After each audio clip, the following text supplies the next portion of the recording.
ಎಲ್ರಿಗೂ ನಮಸ್ಕಾರ. ಶ್ರೀರಾಮ ರೂಪಕದಲ್ಲಿ ಕಳೆದ ಸಂಚಿಕೆಯಲ್ಲಿ ಶೂರ್ಪಣಖಿ ಬಂದು ಕಿವಿ ಹಾಗೂ ಮೂಗನ್ನು ಲಕ್ಷ್ಮಣನ ಕೈನಲ್ಲಿ ಕತ್ತರಿಸ್ಕೊಂಡು ವಾಪಸ್ ಹೋಗಿದ್ದು ಪ್ರಸಂಗವನ್ನು ಹೇಳಿದೆ. ಮೊದಲೇ ವಿಕಾರ ರೂಪದ ಶೂರ್ಪಣಖಿಯವಳು ಕಿವಿ ಮೂಗನ್ನು ಕತ್ತರಿಸ್ಕೊಂಡು ಅವರ ಅಣ್ಣನಾಗಿರ್ತಕ್ಕಂಥ ಖರನ ಬಳಿ ಬಂದು ಬೊಬ್ಬೆ ಹೊಡೆಯಕ್ಕೆ ಶುರು ಮಾಡ್ತಾಳೆ. ಅಣ್ಣ, ಶ್ರೀರಾಮ ಲಕ್ಷ್ಮಣರೆಂಬ ಈರ್ವರು ಸುಂದರ ಕ್ಷತ್ರಿಯರು ಕಾಡಿಗೆ ಬಂದಿದ್ದಾರೆ. ಅಲ್ಲಿ ಬಹಳ ಸುಂದರಳಾದ ಸ್ತ್ರೀ ಬೇರೆ ಇದ್ದಾಳೆ ಒಬ್ಬಳು. ಅವಳ ನೆಪದಲ್ಲಿ ನನ್ನನ್ನು ಹೀಗೆ ಶಿಕ್ಷಿಸಿದ್ದಾರೆ. ಸೀತೆ ತುಂಬ ಸುಂದರಿಯಿಂದ ಅಂತ ಎಷ್ಟು ಚೆನ್ನಾಗಿದ್ದಾಳೆ ಗೊತ್ತಾ ಅಣ್ಣ, ತುಂಬ ಚೆನ್ನಾಗಿದ್ದಾಳೆ ಅಂತ ವರ್ಣನೆ ಮಾಡ್ತಾಳೆ. ನನಗೆ ನೀನು ಮಾಡಬೇಕಾಗಿದ್ದು ಇಷ್ಟೇ. ಈ ಶಿಕ್ಷೆಗೆ ತಕ್ಕುದಾದ ಪ್ರತೀಕಾರವನ್ನು ನಾನು ಬಯಸಿದ್ದೀನಿ. ನನಗೆ ಏನಾದರೂ ಮಾಡಿ ಇದಕ್ಕೆ ನನಗೆ ಪ್ರತೀಕಾರವನ್ನು ನೀನು ಮಾಡಲೇಬೇಕು ಅಂತ ಖರನನ್ನು ಬಂದು ಕೇಳ್ತಾಳೆ. ನಾನು ರಣರಂಗದಲ್ಲಿ ಅವರೆಲ್ಲರ ರಕ್ತವನ್ನು ಕುಡಿಯಬೇಕು. ಇದು ನನ್ನ ಮುಖ್ಯವಾದ ಆಶಯ. ಈ ನನ್ನ ಅಭಿಲಾಷೆಯನ್ನು ನೀನು ಪೂರೈಸಬೇಕು ಅಂತ. ಖರ ಏನು ಮಾಡ್ತಾನೆ, ಕೋಪ ಮಾಡಿಕೊಂಡು ಮಹಾಬಲಿಷ್ಠರಾಗಿರ್ತಕ್ಕಂತಹ 14 ಮಂದಿ ರಾಕ್ಷಸ ನಾಯಕರನ್ನು ಕರೆಸಿಬಿಟ್ಟು ರಾಮ ಲಕ್ಷ್ಮಣರನ್ನು ಸಂಹರಿಸಲಿಕ್ಕೆ ಕಳಿಸ್ಕೊಡ್ತಾನೆ. ರಾಕ್ಷಸ ನಾಯಕರು ಶೂರ್ಪಣಖಿಯೊಂದಿಗೆ ರಾಮ ಲಕ್ಷ್ಮಣರಿದ್ದ ಜಾಗಕ್ಕೆ ಬರ್ತಾರೆ. ಶ್ರೀರಾಮನಿಂದ ಲೀಲಾಜಾಲವಾಗಿ ಪೆಟ್ಟು ತಿಂದು ಹತರಾಗ್ಬಿಡ್ತಾರೆ ಅವರೆಲ್ಲರೂ. ತಕ್ಷಣ ಶೂರ್ಪಣಖಿ ಬೊಬ್ಬೆ ಹೊಡಿತಾ ಖರನಲ್ಲಿಗೆ ಬಂದು ವರದಿ ಒಪ್ಪಿಸ್ತಾಳೆ, ಹಿಂಗಾಯ್ತು ಅಂತ. ಖರ, ದೂಷಣ ಇಬ್ಬರು ಅಣ್ಣ ತಮ್ಮಂದರು, ತ್ರಿಶಿರಸ ಇವರೆಲ್ಲರೂ ಕರೆಸಿ ಅವರ ಮೂಲಕ 14,000 ರಾಕ್ಷಸರನ್ನು ಸೇರಿಸ್ತಾನೆ. ಋಷಿಗಳಿಗೆ ಉಪದ್ರವ ಕೊಡ್ತಕ್ಕಂಥ ರಾಕ್ಷಸರನ್ನು ಹುಡುಕೋ ರಾಮನ ಕೆಲಸವನ್ನು ಖರಾಸುರನೇ ಮಾಡ್ತಾನೆ. ಸೈನ್ಯ ಸಹಿತನಾಗಿ ಖರಾಸುರ ಯುದ್ಧಕ್ಕೆ ಬರ್ತಾನೆ. ಶ್ರೀರಾಮ ಸ್ವಲ್ಪವೂ ವಿಚಲಿತನಾಗೋದಿಲ್ಲ. ಲಕ್ಷ್ಮಣನಿಗೆ ಸೀತೆಯನ್ನು ನೋಡ್ಕೊಳ್ಳೋಕ್ಕೆ ಹೇಳಿ ಯುದ್ಧಕ್ಕೆ ತಾನೊಬ್ಬನೇ ಸಿದ್ಧನಾಗಿ ನಿಂತ್ಕೋತಾನೆ. ದೂಷಣ ತ್ರಿಶಿರಾದಿಗಳನ್ನು ಧೂಳಿಪುಟವನ್ನಾಗಿ ಮಾಡಿಬಿಡ್ತಾನೆ ರಾಮ. ಶ್ರೀರಾಮನ ಧನುರ್ಗ್ರಹಣ, ಬಾಣಮೋಚನ, ಠೇಂಕಾರಗಳು ಯಾವುದನ್ನು ನೋಡಲೂ ಸಹ ರಾಕ್ಷಸರಿಗೆ ಆಗಲೇ ಇಲ್ಲ. ಏಕೆಂದರೆ ಕ್ಷಣ ಮಾತ್ರದಲ್ಲಿ 1000 ರಕ್ಕಸರು ಮೃತರಾಗಿ ಬಿದ್ದುಬಿಟ್ಟಿದ್ದಾರೆ. ದೈತ್ಯರೆಲ್ಲ ಸುತ್ತಲೂ ರಾಮನನ್ನೇ ನೋಡ್ತಾ ಇದ್ದಾರೆ. ಎಲ್ಲ ನೋಡಿದ್ರು ರಾಮನೇ. ದೇವಋಷಿ ಗಂಧರ್ವರೆಲ್ಲರೂ ರಾಮನು ಅನಂತ ರೂಪಗಳಿಂದ ನಿಂತು ಯುದ್ಧ ಮಾಡ್ತಕ್ಕಂಥ ದೃಶ್ಯವನ್ನು ಕಂಡು ಬೆರಗಾಗಿಬಿಟ್ಟಿದ್ದಾರೆ. ಜಯಘೋಷಣೆ ಮಾಡ್ತಾ ಇದ್ದಾರೆ. ಕೇವಲ 1.5 ಮುಹೂರ್ತದಲ್ಲಿ ಶ್ರೀರಾಮನೊಬ್ಬನೇ 14,000 ರಾಕ್ಷಸರೊಟ್ಟಿಗೆ ಯುದ್ಧ ಮಾಡ್ತಾ ಇದ್ದಾನೆ. ಅಂದರೆ ಎಲ್ಲಿ ನೋಡಿದ್ರೂ ಒಬ್ಬೊಬ್ಬ ಯೋಧನದೊಟ್ಟಿಗೂ ರಾಮ ಇದ್ದಾನೆ. ಅಲ್ಲಿ ನೋಡಲು ರಾಮ, ಇಲ್ಲಿ ನೋಡಲು ರಾಮ, ಎಲ್ಲೆಲ್ಲಿ ನೋಡಿದರೂ ಅಲ್ಲೇ ಶ್ರೀರಾಮ ಅನ್ನೋ ಹಾಗೆ ಎಲ್ಲೆಲ್ಲೂ ರಾಮ ಕಾಣಿಸ್ತಾ ಇದ್ದಾನೆ.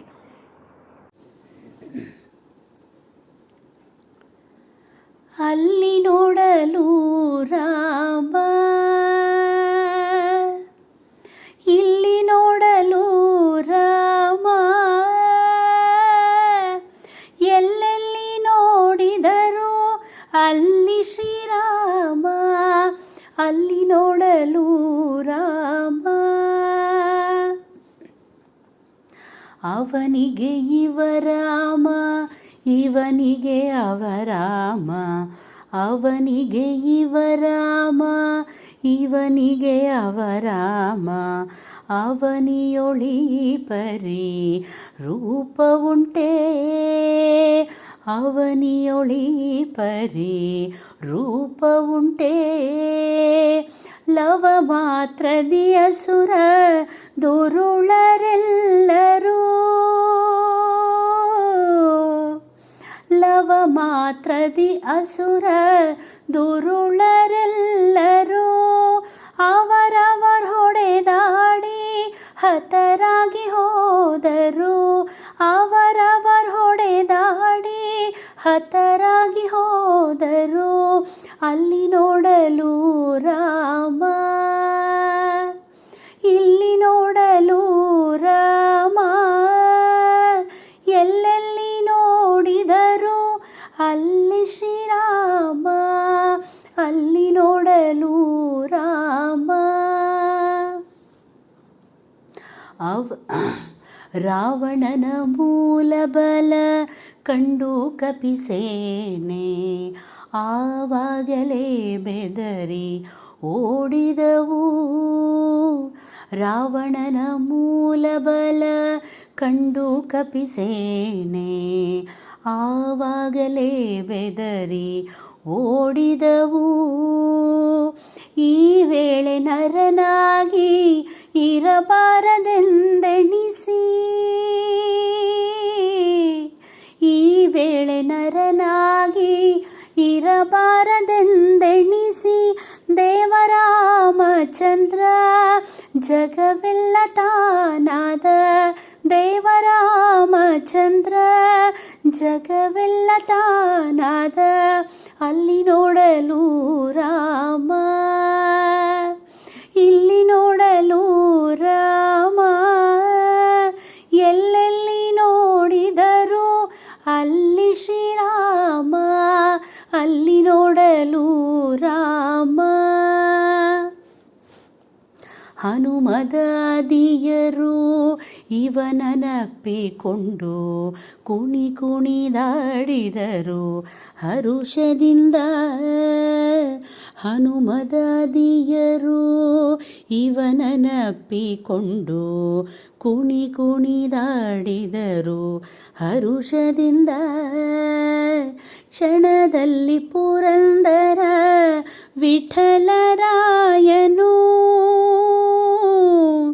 ಕ್ಷಣದಲ್ಲಿ ಪುರಂದರ ವಿಠಲರಾಯನು ಕೊನೆಗೊಬ್ಬನಾಗಿಯೇ ರಣದಲ್ಲಿ ನಿಂದು, ಕೊನೆಗೊಬ್ಬನಾಗಿಯೇ ರಣದಲ್ಲಿ ನಿಂದು ಅಲ್ಲಿ ನೋಡಲು ರಾಮ ಇಲ್ಲಿ ನೋಡಲು ರಾಮ.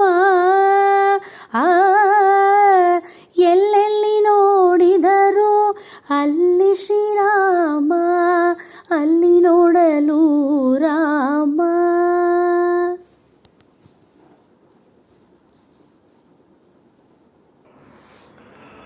ಸರಿ, ಖರನ್ ಜೊತೆ ಘೋರವಾದ ಯುದ್ಧ ನಡೆಯುತ್ತೆ. ರಾಮ ಬಿರುಸಾದ ಬಾಣಗಳಿಂದ ಖರನ ಎದೆ ಏನಾಗುತ್ತೆ, ರಾಮನ ಬಿರುಸಾದ ಬಾಣಗಳಿಂದ ರಕ್ತಸಿಕ್ತವಾಗಿಬಿಡತ್ತೆ ಖರನ ಎದೆ. ಖರ ಶರಾಗ್ನಿಯಿಂದ ದಗ್ಧನಾಗಿ ಭೂಮಿಯಲ್ಲಿ ಬಿದ್ದುಬಿಡ್ತಾನೆ. ಬಾಣ ಬಿಟ್ಟಿರೋ ಶ್ರೀರಾಮ ಬಾಣ ಬಿಟ್ಟಿದ್ದರಿಂದ ಖರ ಸತ್ತು ಹೋಗ್ಬಿಡ್ತಾನೆ. ಋಷಿಮುನಿಗಳೆಲ್ಲರಿಗೂ ಭಾಳ ಸಂತೋಷ ಆಗುತ್ತೆ. ರಾಮನಿಗೆ ಎಲ್ಲರೂ ಹರಸ್ತಾರೆ. ರಾಮನ ಈ ವ್ಯಾಪಾರವನ್ನು ರಾಕ್ಷಸರಲ್ಲಿ ಒಬ್ಬನಾಗಿರ್ತಕ್ಕಂಥ ಅಕಂಪನ ನೋಡಿಬಿಟ್ಟು ಭಾಳ ಆಶ್ಚರ್ಯ ಹೋಗುತ್ತೆ. ಇಷ್ಟು ಸುದ್ದಿಯನ್ನು ರಾವಣನಿಗೆ ತಿಳಿಸ್ಬೇಕು ಅಂತ ಅವನು ಹೊರಡ್ತಾನೆ. ಅಕಂಪನ ರಾವಣನ ಬಳಿ ಸಾವಿರಾರು ಭೃತ್ಯರ ಹರಣದ ಸಮಾಚಾರವನ್ನು ತಿಳಿಸ್ತಾನೆ. ರಾಮನ ಪೂರ್ಣ ವಿಷಯವನ್ನು ತಿಳಿಸ್ತಾ ಇದ್ದಾನೆ. ಜರಸ್ಥಾನದಲ್ಲಿ ನಡೆದ ಈ ಘಟನೆಗೆ ಸರಿಯಾದ ಕ್ರಮವನ್ನು ತೆಗೆದುಕೊಳ್ಳಬೇಕು ಅಂತಲೂ ಹೇಳ್ದ. ಇದನ್ನು ಕೇಳಿದ ರಾವಣ ಈಗಲೇ ಹೋಗಿ ಅವನನ್ನು ನಾನು ಮರ್ದಿಸಿ ಬಂದುಬಿಡ್ತೀನಿ ಅಂತ ಹೊರಡ್ತಾನೆ. ಆಗ ಅಕಂಪನ ತಡೆದು ರಾಮನ ಬಲವನ್ನು ಎದುರಿಸೋದು ಅಷ್ಟು ಸುಲಭ ಅಲ್ಲ, ಇದಕ್ಕೆ ಬೇರೆ ಉಪಾಯ ಮಾಡಬೇಕು. ಶ್ರೀರಾಮನಿಗೆ ಒಬ್ಬಳು ಹೆಂಡತಿ ಇದ್ದಾಳೆ, ಅವಳು ಬಹಳ ಸುಂದರಿ. ಆಕೆಯನ್ನು ಉಪಾಯದಿಂದ ಅಪಹರಿಸಿದ್ರೆ ರಾಮ ಏನೂ ಮಾಡೋಕ್ಕಾಗಲ್ಲ, ಸ್ತಬ್ಧನಾಗ್ಬಿಡ್ತಾನೆ. ಆಕೆ ಇಲ್ದಿದ್ರೆ ಅವನು ಏನೂ ಮಾಡೋಕ್ಕಾಗಲ್ಲ. ಆದ್ದರಿಂದ ನೇರ ಯುದ್ಧದ ವ್ಯವಹಾರ ಬೇಡ ಅಂತ ಸಲಹೆ ನೀಡ್ತಾನೆ. ರಾವಣ ಇದಕ್ಕಾಗಿ ಸಹಾಯ ಬೇಡಲು ಮಾರೀಚನ ಬಳಿ ಹೋಗ್ತಾನೆ. ಅವನ ಬಳಿ ಎಲ್ಲ ಹೇಳಿದಾಗ ಮಾರೀಚ ಹೇಳ್ತಾನೆ, ಅಯ್ಯೋ ರಾಮನ ಸಹವಾಸವೇ ಬೇಡಪ್ಪ, ರಾಮನ ಬಾಣದ ಪೆಟ್ಟಿನ ರುಚಿ ನಂಗೆ ಚೆನ್ನಾಗಿ ಗೊತ್ತು, ಅವನು ಎಂಥವನು, ರಾಮನ ಪರಾಕ್ರಮ ನಂಗೆ ಚೆನ್ನಾಗಿ ಗೊತ್ತು. ಅದರಿಂದ ತಣ್ಣಗೆ ಲಂಕೆಯಲ್ಲಿ ಕುಳಿತುಕೋ, ಅಲ್ಲಿಗೆ ಹೋಗಿ ಪೆಟ್ಟು ತಿಂದು ಸಾಯೋ ಬದಲು ನೀ ಸುಮ್ಮನೆ ಇಲ್ಲಿರೋದೇ ವಾಸಿ ಅಂತ ಪ್ರಸಂಗ ತಂದ್ಕೋಬೇಡ ಇಷ್ಟು ಬೇಗಲೇ ಅಂತ ಹೇಳ್ತಾನೆ. ನೀನು ಸಿಟ್ಟಾಗಬೇಡ, ನಿನ್ನ ಶ್ರೇಯಸ್ಸನ್ನು ಬಯಸಿ ಹೇಳ್ತಾ ಇದ್ದೇನೆ. ನೀನು ಸಂತುಷ್ಟನಾಗಿ ಲಂಕೆಗೆ ವಾಪಸ್ ಹೋಗು. ನಿನಗೆ ಸಾಕಷ್ಟು ಮಂದಿ ಪತ್ನಿಯರಿದ್ದಾರೆ ತಾನೆ, ಅವರಲ್ಲಿಯೇ ವಿಹರಿಸು. ಅಂತ ಹೇಳ್ತಾನೆ ಮಾರೀಚ. ಇದನ್ನು ಕೇಳಿದ ರಾವಣ ತನ್ನ ಮನೆಗೆ ಸುಮ್ಮನೆ ವಾಪಸ್ ಹೊಟ್ಟೋಗ್ತಾನೆ. ಆದರೆ ಇಷ್ಟರ ಮಧ್ಯದಲ್ಲಿ ಏನಾಗುತ್ತೆ, ಶೂರ್ಪಣಖಿ ಓಡೋಡ್ಕೊಂಡು ಬರ್ತಾಳೆ. ರಾಮನಿಂದ ಆದ ರಾಕ್ಷಸ ಹನನದ ಬಗ್ಗೆ ರಾವಣೇಶ್ವರನಿಗೆ ಬೊಬ್ಬೆ ಹೊಡೆದು ಹೇಳ್ತಾಳೆ, ಬೋಧಿಸ್ತಾಳೆ ಅಂತಲೇ ಹೇಳಬೇಕು. ಬಾಯಿಗೆ ಬಂದಂತೆ ರಾವಣನನ್ನು ನಿಂದಿಸ್ತಾಳೆ. ನಿರಂತರ ಕಾಮಾಂಧನಾದ ನಿನ್ನ ಬಳಿ ಯಾವ ಭಯ ಕಾಡ್ತಾ ಇದೆ? ನಿನ್ನ ಗೌರವ ಘಂತೆಗಳೆಲ್ಲ ಭೋಗಾಸಕ್ತಿಯಿಂದ ನಾಶ ಆಗ್ತಾ ಇದೆ. ನಿನ್ನ ಜನಸ್ಥಾನ, ಸೇನೆ, ಬಲ ಎಲ್ಲವೂ ಶ್ರೀರಾಮನಿಂದ ನಾಶವಾಗ್ತಾ ಇದೆ. ಕರಾಳ ಮೃತ್ಯುವಿನಂತೆ ರಾಮ ಎದುರಾಗ್ತಾ ಇದ್ದಾನೆ. ಅವನನ್ನು ಎದುರಿಸಲಾರದಂಥ ಹೇಳಿ ನೀನು, ಕಾಮಾಂಧನಾದ ನೀನು ರಾಜನಾಗಲಿಕ್ಕೆ ಅರ್ಹನಲ್ಲ ಅಂತ ನಿಂದನೆ ಮಾಡ್ತಾಳೆ. ರಾಮನಿಂದ ನಡೆದ ಅಪರಾಧವೇನು ಅಂತ ಕೇಳಿದಾಗ ಶೂರ್ಪಣಖಿ ತಾನು ಮಾಡಿದ್ನೆಲ್ಲ ಮುಚ್ಚಿಟ್ಬಿಡ್ತಾಳೆ. ರಾವಣನಿಗೆ ದ್ವೇಷ ಹೆಚ್ಚಲಿಕ್ಕೆ ಹೆಂಗೆ ಬೇಕೋ ಹಾಗೆ ನಡೆದ ಘಟನೆಯನ್ನೆಲ್ಲ ಉಲ್ಟಾ ಹೊಡೆದು ಹೇಳಿಬಿಡ್ತಾಳೆ. ಭೂಮಿಯಲ್ಲೇ ಅಪ್ರತಿಮ ಸುಂದರಿಯಾಗಿರ್ತಕ್ಕಂಥ ಸೀತೆ ನಿನಗೆ ಅನುರೂಪಳಾದ ಮನದನ್ನೇ ಅವಳು, ನೀನು ಅವಳಿಗೆ ಅನುರೂಪಂದೆ ಅಂತ ಅಂದ್ಕೊಂಡು ಅವಳನ್ನು ಹೊತ್ತು ತರಲಿಕ್ಕೆ ಉದ್ಯುಕ್ತಳಾದೆ. ನನಗೆ ಅವಳು ನಿನ್ನ ಹೆಂಡತಿ ಆಗಲಿಕ್ಕೆ ಚೆನ್ನಾಗಿರತ್ತೆ ಅಂತ ಅಂದ್ಕೊಂಡು ನಾನು ಅವಳನ್ನ ಹೊತ್ಕೊಂಬಂದ್ಬಿಡೋಣ ಅಂತ ಹೋದೆ. ಆಗ ರಾಮ ಲಕ್ಷ್ಮಣನ ಮೂಲಕ ನನ್ನ ಸೌಂದರ್ಯವನ್ನು ನಾಶಪಡಿಸೋ ಹಾಗೆ ಕಿವಿ ಮೂಗನ್ನು ಕತ್ತರಿಸಿ ಕಳಿಸ್ದ ಅಂತ ಹೇಳ್ತಾಳೆ. ರಾವಣನಿಗೆ ಸೀತೆಯಲ್ಲಿ ಬಯಕೆ ಹುಟ್ಟಿ ಅವಳ ಶೀಲಭಂಗ ಮಾಡಬೇಕು, ರಾಮ ಲಕ್ಷ್ಮಣರ ಹನನವೂ ಆಗಬೇಕು ಅಂತ ಎರಡು ಕೆಟ್ಟ ಅಭಿಪ್ರಾಯಗಳನ್ನು ತಪ್ಪಾಗಿ ಬೋಧಿಸ್ತಾಳೆ ಶೂರ್ಪಣಖಿ.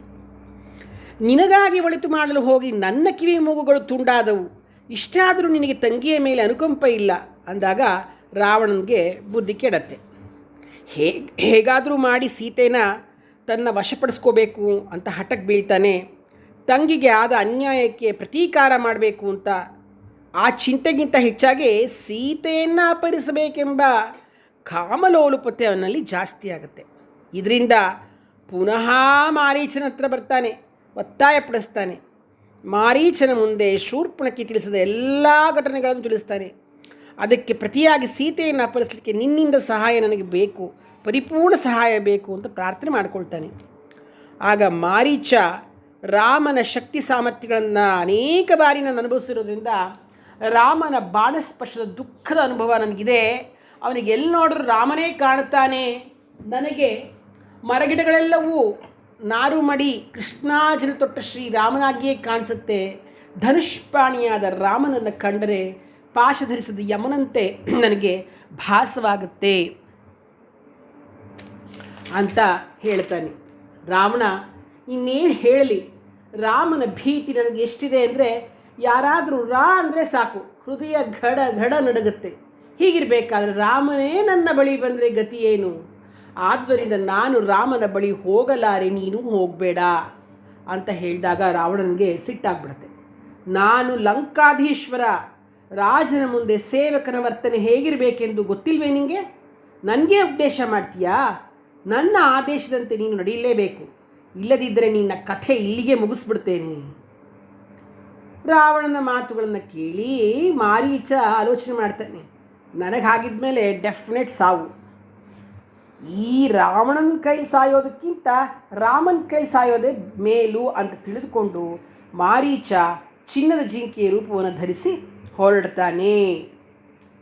ತಾಟಕಿಯ ಮಗ ಅವನು ಮಾರೀಚ. ರಾಮನ ಆಶ್ರಮದ ಬಳಿ ಬಂದು ಅತ್ತಿಂದಿತ್ತ ಇತ್ತಿಂದತ್ತ ಓಡಾಡ್ತಾನೆ.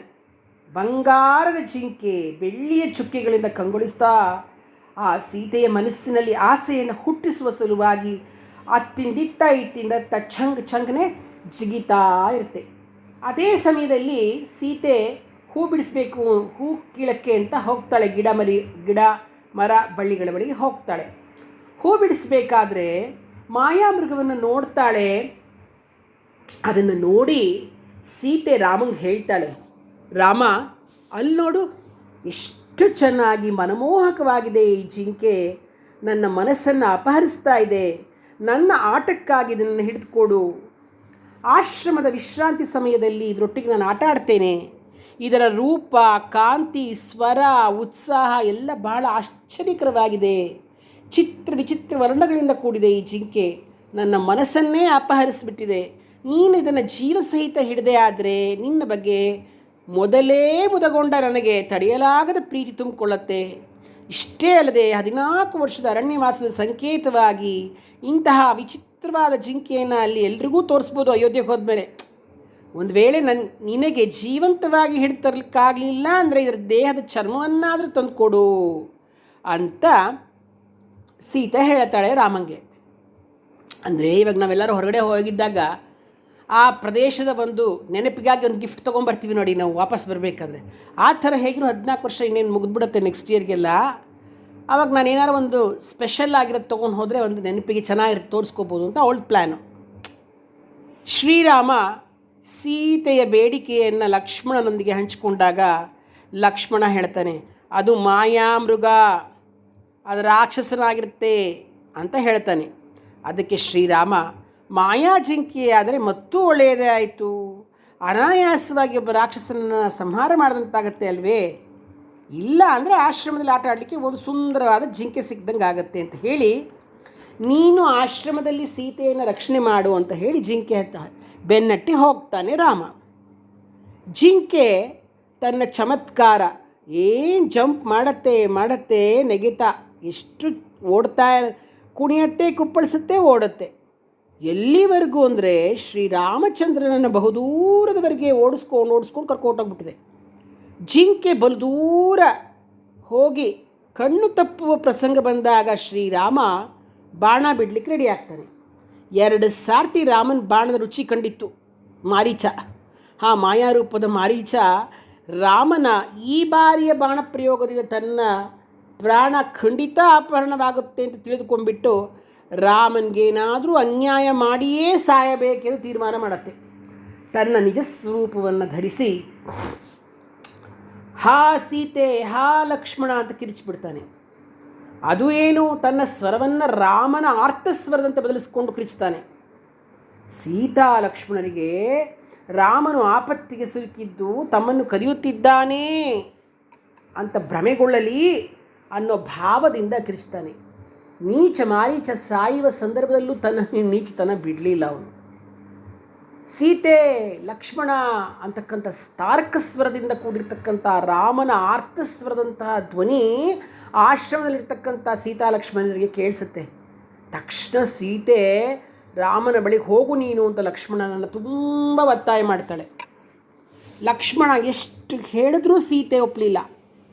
ರಾಮನ ಪರಾಕ್ರಮ, ರಾಕ್ಷಸರ ಮೋಸ ಎಷ್ಟು ಹೇಳಿದ್ರೂ ಕೂಡ ಸೀತೆ ಪುನಃ ಒತ್ತಾಯ ಮಾಡ್ತಾಳೆ. ಲಕ್ಷ್ಮಣ ಹೇಳ್ತಾನೆ ಇರ್ತಾನೆ, ಎಷ್ಟು ಹೇಳಿದ್ರು ಸೀತೆ ಒಪ್ತಾ ಇಲ್ಲ.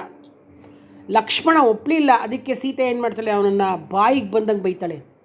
ಸೀತೆಯ ಬಿರುನುಡಿಗಳು ಲಕ್ಷ್ಮಣನಿಗೆ ಕರ್ಣ ಕಠೋರವಾಗಿ ಕಂಡರೂ ಕೂಡ ಸೀತೆಗೆ ಹೇಳ್ತಾನೆ, ನಿನಗೆ ಒಳ್ಳೆಯದಾಗಲಿ, ರಾಮನ ಬಳಿಗೆ ನಾನು ಹೋಗ್ತೇನೆ, ಇಲ್ಲಿರ್ತಕ್ಕಂಥ ಎಲ್ಲ ವನದೇವತೆಗಳು ನಿನ್ನನ್ನು ರಕ್ಷಣೆ ಮಾಡಲಿ. ನಾನು ಹೀಗೆ ಹೇಳುತ್ತಿರುವಾಗಲೇ ಅನೇಕ ವಿಧವಾದ ಘೋರತರವಾಗಿರ್ತಕ್ಕಂಥ ಅಪಶಕುನಗಳನ್ನು ಕಾಣ್ತಾ ಇದ್ದೇನೆ. ರಾಮನ ಜೊತೆಯಲ್ಲಿ ಆಶ್ರಮಕ್ಕೆ ಹಿಂತಿರುಗಿ ಬಂದು ಪುನಃ ನಿನ್ನನ್ನು ಕಾಣುವೇನೋ ಇಲ್ಲವೋ, ನನಗೆ ಗ್ಯಾರಂಟಿ ಡೌಟು ಅಂತ ಲಕ್ಷ್ಮಣ ಹೇಳಿ ಸೀತೆಯನ್ನು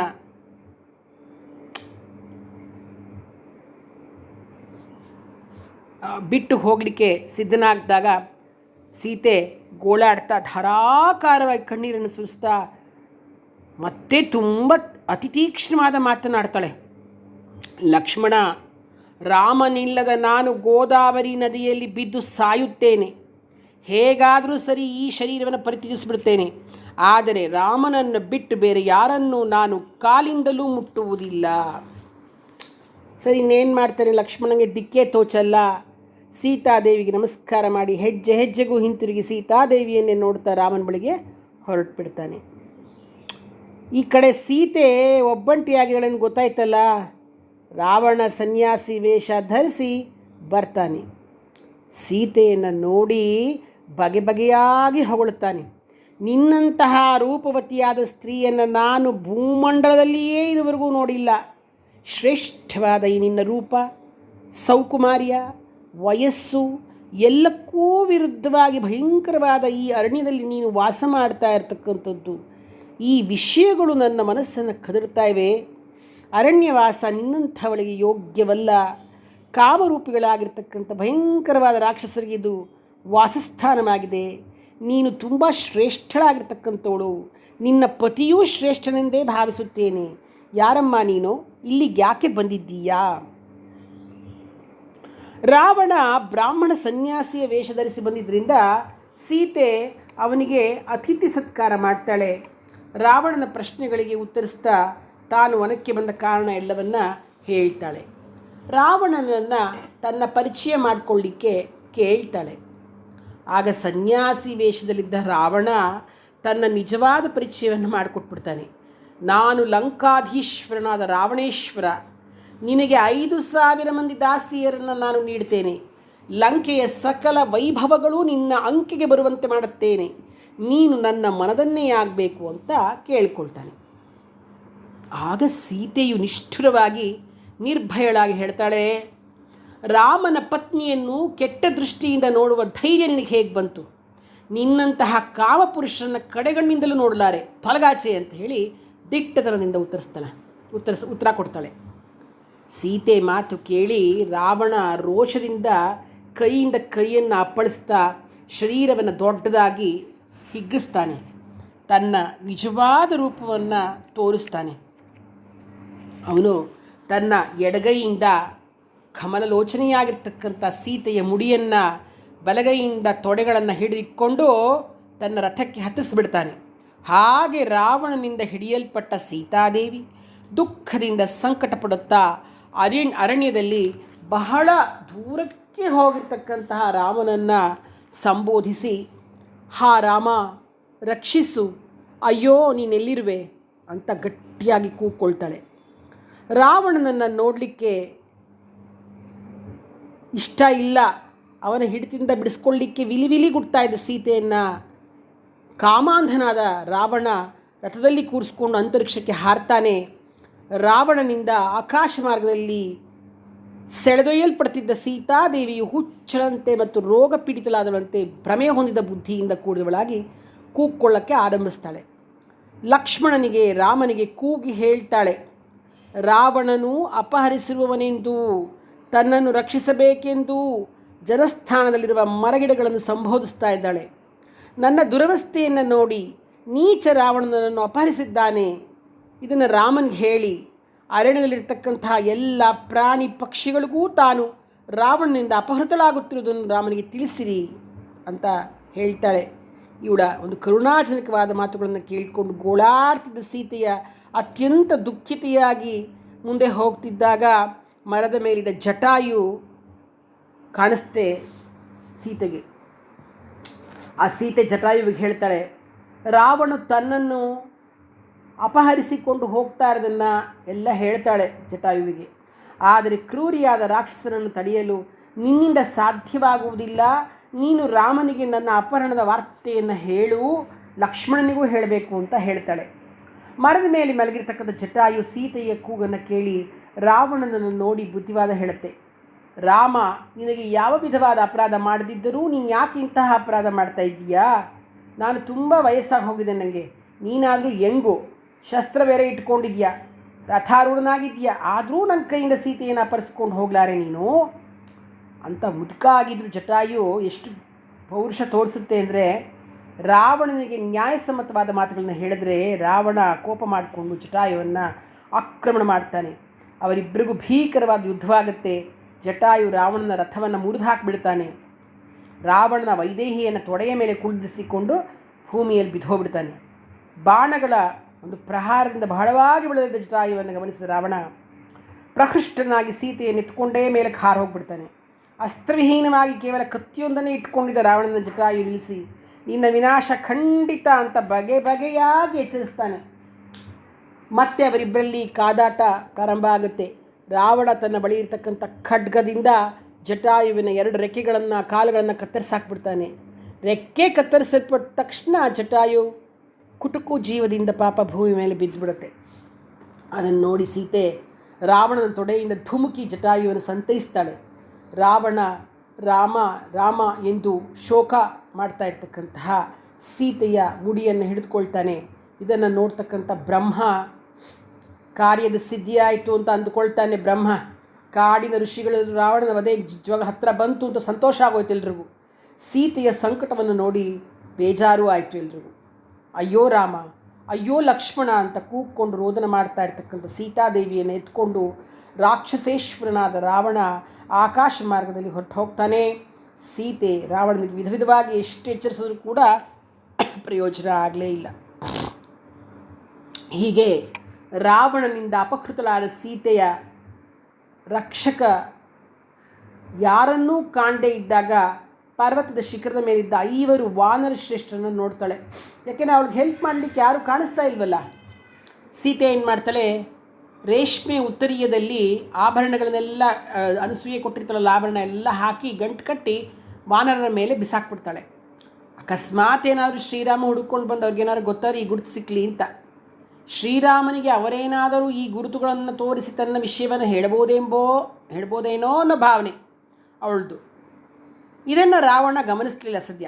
ಅವನು ಫಾಸ್ಟಾಗಿ ಏನು ಲಂಕಾಪಟ್ಟಣಕ್ಕೆ ಹೋಗ್ತಾ ಇರ್ತಾನೋ ಹೊರಟೋಗ್ತಾನೆ, ಬೇಗ ಹೊರಟೋಗ್ತಾನೆ. ಅರಮನೆಗೆ ಹೋಗಿ ಸೀತೆಯನ್ನು ಅಂತಃಪುರದಲ್ಲಿ ಇರಿಸಿ ನಾನಾ ರೀತಿಯಿಂದ ಪ್ರಲೋಭನೆಗೊಳಿಸ್ತಾನೆ. ನೀನು ಬಹಳ ಬೇಗ ಪ್ರಸನ್ನಳಾಗಿ ನನ್ನ ಮನೋಕಾಮನೆಯನ್ನು ಈಡೇರಿಸು,